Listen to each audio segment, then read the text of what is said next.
Сәлем достар, сіздермен бірге Zenodales арнасы. Бүгінгі видеомызда сіздермен бірге қалай объектілерге қозғалыс беру керек және keyframe дегеніміз не, дәл осы сұрақтарға жауап беріп өтіп кететін боламын осы видеода. Олай болса біз бастаймыз. Алдымен біз дәл осы үш қарапайым заттардан бастаймыз. Бірінші бұл бізде камера, екінші кубик, үшінші бұл жарық. Біз дәл осы кубикті 360 градусқа бұрмалауымыз керек. Бұрмалау арқылы біз камераны да жарықты да қосатын боламыз. Алдымен Shift A батырмасын басамыз және дәл осындай Add бөлімі шығады. Дәл осы Add бөлімінен біз Empty деген батырмаға апарып қарасақ, бізде Plane Axis деп тұрады. Дәл осы Plane Axis аламыз. Мишканы жылжытсақ, бізде дәл осылай Plane Axis-тің өлшемін көруге болады. Бұл Plane Axis-тің қызметі қандай? Plane Axis дәл осы жоғарыдағы Z, Y, X бағытындағы қозғалыстарды бұрмалауды, былай айтқанда қимылдарға жауап беретін функция. Енді біз мұндағы Plane Axis-ті дәл осы кубикқа жалғаймыз.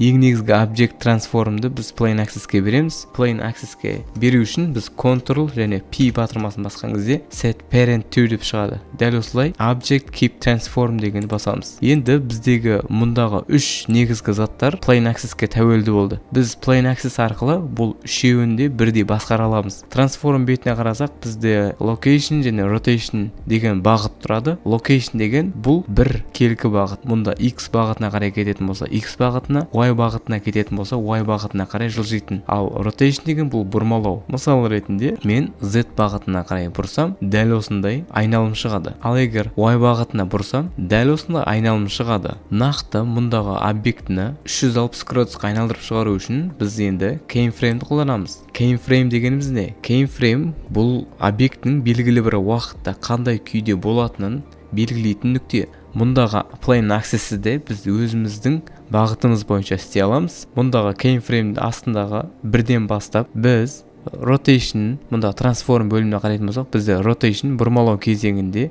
біз Z бағытын көріп тұрмыз.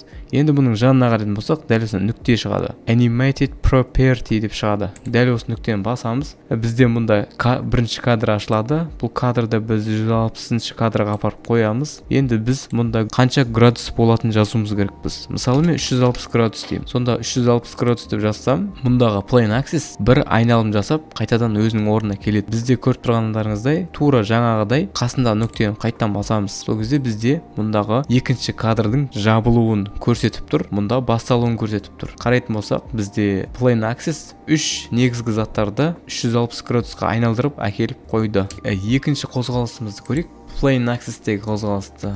Біз біріншісінде дәл осы Plane Axis-ті жалпы осы үш негізгі заттарды қосу арқылы, бір нүктеге қосу арқылы бәрін бірге басқардық. Енді біз мұндағы камераға, дәл осы камераның нүктесіндегі Plane Axis-ке дәл осы кубик пен жарықты тәуелді қылдырамыз. Ол үшін мұндағы Plane Axis-ті белгілейміз да, мишканың оң жағын бассақ, delete деп тұрады, болмаса X батырмасын бассаңыз, дәл осындай delete деп батырмасы шығады. Біз оны өшіріп тастаймыз. Бізде әр зат өзінің орнына келді. Енді біз қайтадан Shift A батырмасын басамыз. Empty бағытына қарасақ, біз Plane Axis аламыз. Бірақ бұны алмай жатып, біздегі мұндағы ортадағы курсорға қарайық. Курсор қайда тұрады? Біз алған заттарымыздың бәрі сол курсор жақта тұрады. Значит, біз мұнда камераны белгілейміз. Камераны белгілеп, Shift және S батырмасын басып, дәл осы астындағы Cursor to Selected деген батырманы басамыз. Сол кезде бізде курсор дәл осы камераның нүктесіне пайда болады. Енді біз Shift және A батырмасын басып, өзіміздің empty бағытымызға қарап Plane Axis-імізді аламыз. Міне енді біз камераны дәл осы кубикті, жарықты белгілеп аламыз, Plane Axis-ті белгілеп аламыз.